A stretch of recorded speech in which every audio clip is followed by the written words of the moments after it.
2 for working the hours yesterday and 1 for being on time. Ugh. So just 1? Yeah. Dude, how was your flight? On time? No cancellation? No problem. Everything was smooth? Got right on, got out. Man, Dallas is a nice place to travel to because it's always a direct flight. When you come home, you feel like you're gaining an hour because you go back 1 time zone. So it's nice. Okay, sweet guys. Gonna get this started. And the thought today is on vision. So start off by reading this. It says, one of the great dreamers of the 20th century was Walt Disney. Back when Walt's 2 daughters were young, he used to take them to an amusement park in the Los Angeles area on Saturday mornings. Walt was especially captivated by the carousel. As he approached it, he saw a blur of bright images racing around to the tune of energetic music. But when he got closer to the carousel, and the carousel stopped, he could see that his eye had been fooled.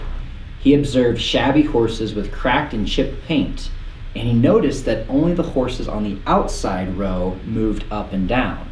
The others stood lifeless, bolted to the floor. The cartoonist's disappointment inspired him with a grand vision: Disneyland and Walt Disney World. Vision is everything for a leader. It is utterly indispensable. Why? Because vision leads the leader. It paints the target. It sparks and fuels the fire within and draws him forward. It is also the firelighter for others who follow that leader. Show me a leader without vision and I'll show you someone who isn't going anywhere. At best, he is traveling in circles. If you lack vision, look inside yourself.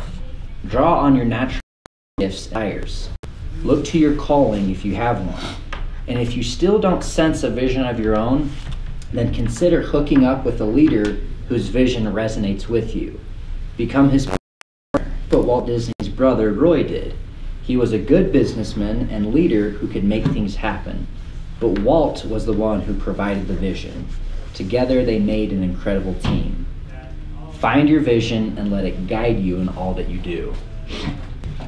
So I was having a conversation with my wife yesterday, and she was just like, how do you get out of bed in the morning?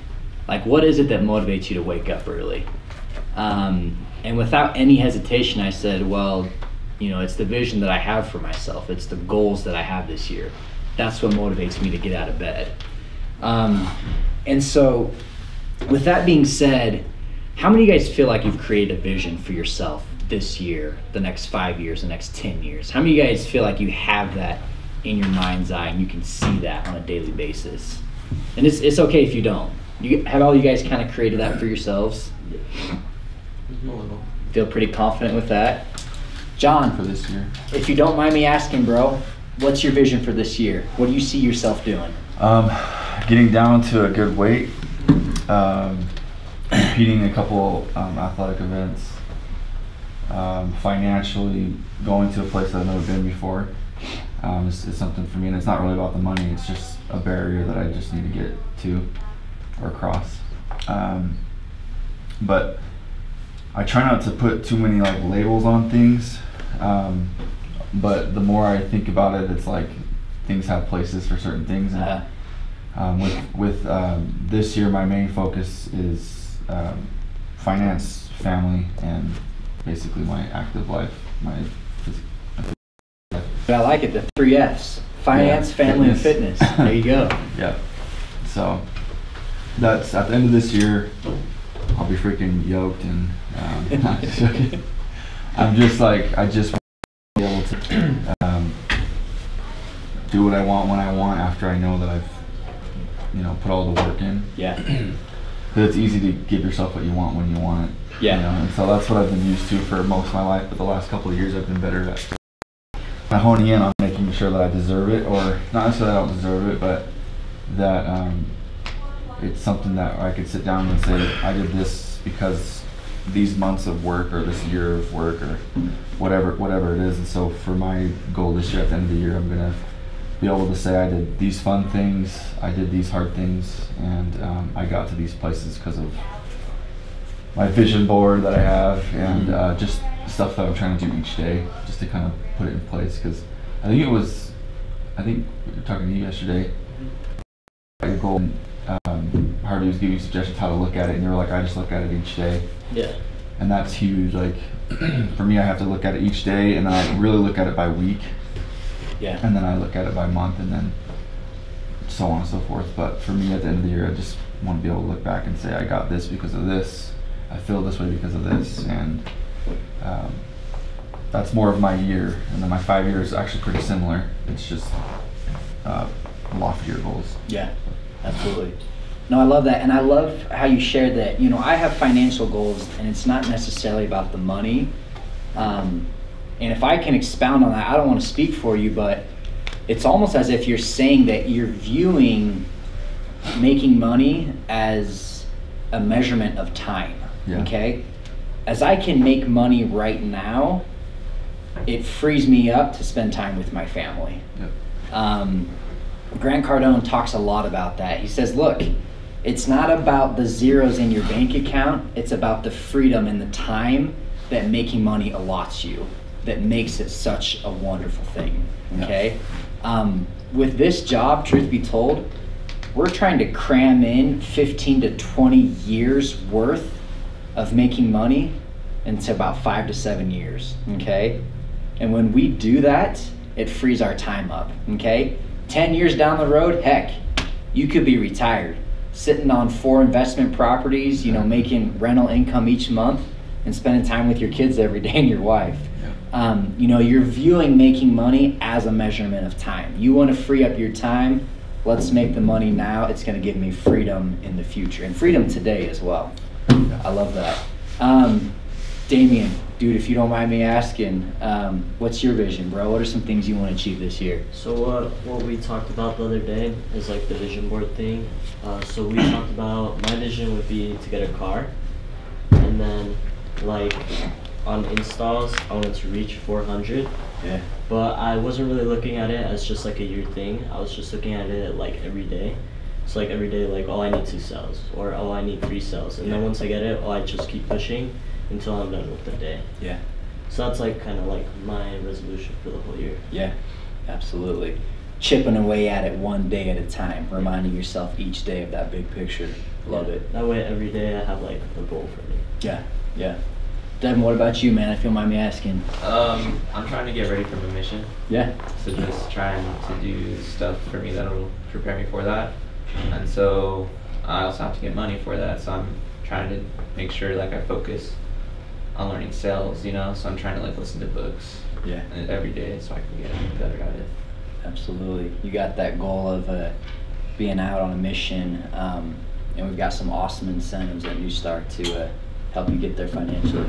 Love that. Sorry, what's up, Alan? You're good, brother. Carlos, if you don't mind me asking, we're just talking about vision. What's your vision for this year? For this particular year? Yeah.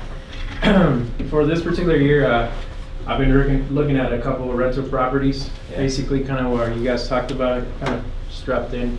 Just creating urgency of getting into the real estate rental market, just creating cash flow to obviously help us, me and my family, free up some time so in the later future, you know, we can expand and do different things where we don't necessarily have to worry about a whole job, where we have the freedom and the time to reach our big goals, which are like our dreams, you know, like, hey, what did you want to do when you were little?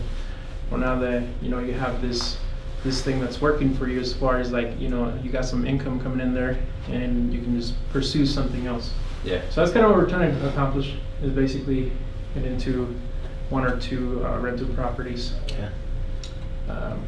Like, you know, single family mother-in-law apartment type of scenario. Yeah. So yeah, that's kind of my goal. And then obviously, over the years, I've always taken the time to, after I put in my work, is, you know, go travel and see the world like I've done in the last couple of years.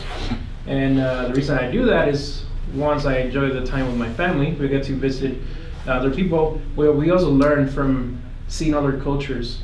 And I feel like we can use that when we come here for ideas.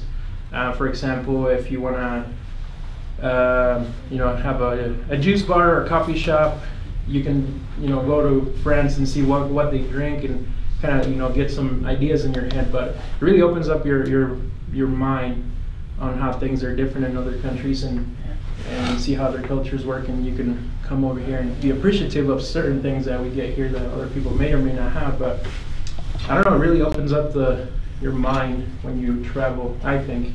And I like enjoying and learning about new cultures. So. Yeah.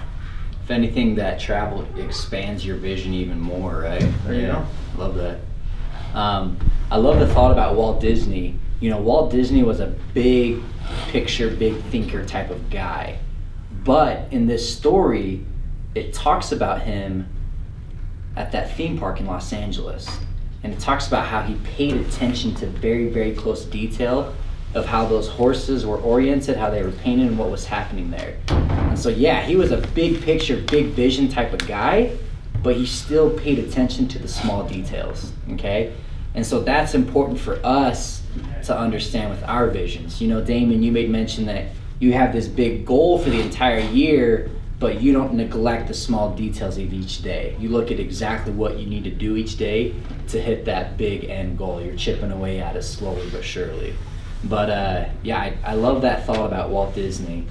Alan, we're just talking vision. Anything you want to share about your vision, what you see yourself doing this year? Well, I like to think myself as good at trying to go for my goals, and whenever I'm like aware and mindful about my goals, I think about, hey, what can I do this moment that'll ultimately take me there at the end. So it's just like, it's not about that breaking it all in one. It's like, yeah, little pieces.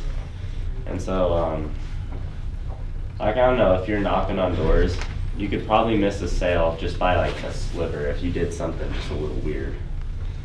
And so you kind of, what you do every second.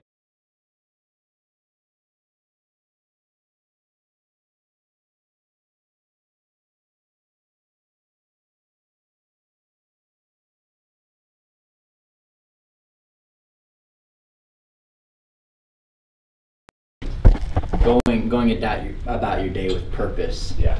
intent, purposeful action. Yeah. I love that. Cool. Anything else you guys want to share with vision? It's something to visit, something good to visit on a daily basis, and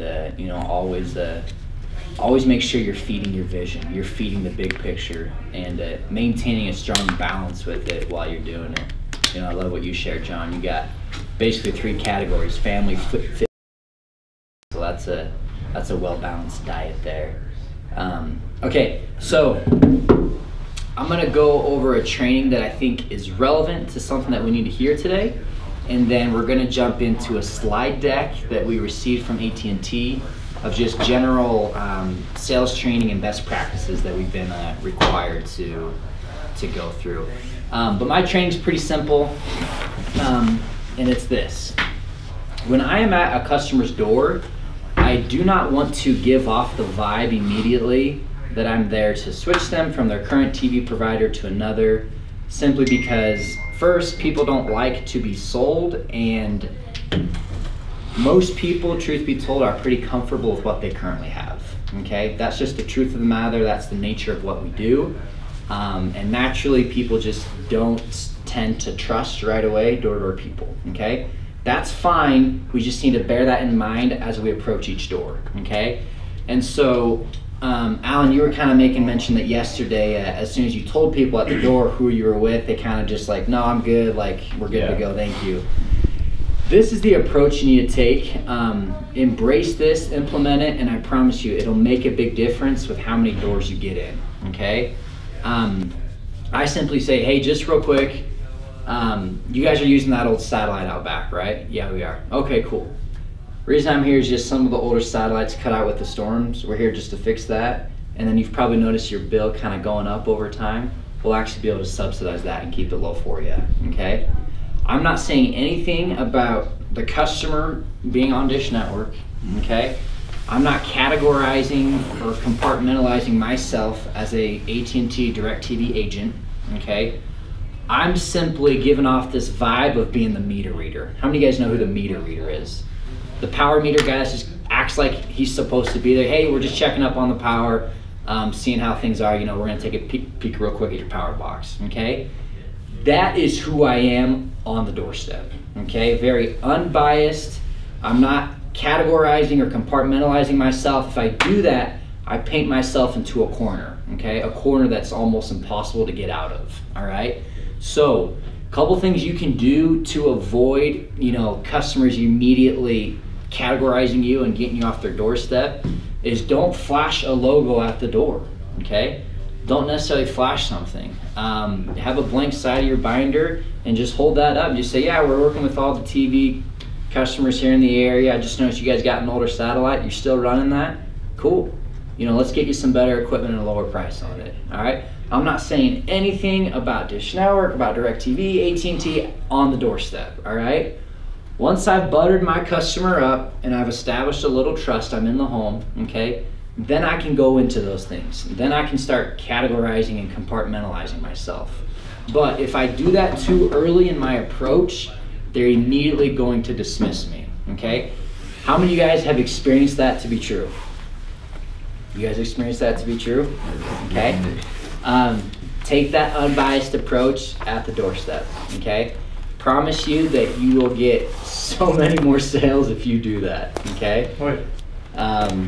Yeah, don't flash logos. If you got your name tag, maybe flip it to the other side or keep it in your pocket, but I definitely try not to show them right away that, you know, I'm better to switch them to another provider, because a lot of people aren't, you know, too keen on that right on the doorstep, okay?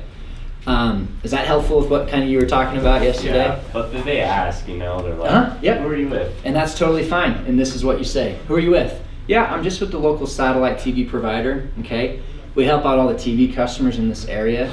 The reason I'm here specifically is you just popped up in our system as someone who has some older equipment and a higher bill, okay? And so we'll get that price down for you and we'll get you some more reliable equipment, all right? Alan, it just depends on the box you got, okay? If it's something that'll benefit you, that's great. If not, I'll be out of your hair faster than your favorite shampoo. Let's take a peek at it real quick, all right?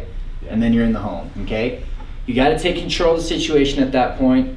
You don't have to disclose necessarily what's going on, but you do need to take that unbiased, uncategorized, you know, approach on the doorstep in order to get in homes. Yeah, Carlos. And I like what you said, you take control, you redirect that. So they ask you a question, Yep. and you redirect it back to the way and you gotta do it smoothly like that, because you just, boom, you take control of that conversation again by just basically doing what he said and just, boom, and then you go back into your pitch and then you move forward. Yeah. Okay. Absolutely. Yep. Practice. And there's so many different smooth ways and just little tweaks that you can make with your rhetoric, so that they have confidence what you're saying, and you haven't spilled all the beans yet. Okay. But you will spill the beans once you're in the home. But it takes a little tact and a little time before you do that. Okay. You kind of spill the beans during the presentation, right? Yep. Absolutely. Yeah. Presentation. And we talked about that yesterday. I gave you that recording. Yeah. That's when I'm spilling the beans. That's I have when that I'm recording like, down. do you? Okay, that's awesome, dude. Yep. And it's a slow approach. Okay. I'll say this time and time again. You know, when I shave my face in the morning, I gotta put shaving cream on before I take the razor to it. All right. I gotta butter myself up. Same thing with customers. You gotta butter them up first. All right. Gain some trust with them. Get them softened up, and then you go in for the kill. All right. Don't go in for the kill right when they see you at first contact. It's not gonna work well for you. Okay, is that helpful? Did that help you guys out? Cool. All right, so, sorry, let me send this text message real quick. This guy's asking for the address here. So we got these slides we're gonna roll through. Before we go through these slides, I just wanna do just quick rapid fire role play.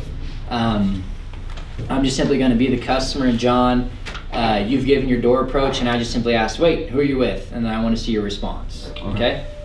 Wait, who are you with? So I'm actually just with the satellite provider. and we're actually working this area for a lot of our folks that have older equipment and higher bills, and your guys' name actually just popped up in our system, just for one of those households that is either paying too much or has older equipment. By chance, do you know the 4-digit code just on your receiver box? Do you know that number? I'm not really sure. Do you want to take a quick look at that? Yeah, sure. Come on in. Perfect. That's all it is. Just take control of the situation. Control. Do you ever say New Star? You can if you want. I just had a guy Google us when I said Yeah, it yesterday. I've yeah. had that people. Yeah. I just say, yeah, I'm just with the local satellite provider. You guys just popped up on our system as someone who has a holder bill. Just here to get that lowered and see if we can get you guys some better equipment as well. Okay. Okay. So, sorry, let me send this real quick. Alrighty. Okay, Carlos. Wait, who are you with? We're basically with your local TV retailer. Okay. Which is, I'm basically like a TV consultant. My job is pretty simple to help you as a customer. Because if you notice, you started with a low price and then eventually went up. So I know my job is pretty simple to see if we can help you get back down to those lower prices. But it's determined on the type of box they gave you. Have you had the same one for the last year? We have actually. Yeah, All it's right. pretty You know old. if you got the VIP 7200 or the Cisco 629?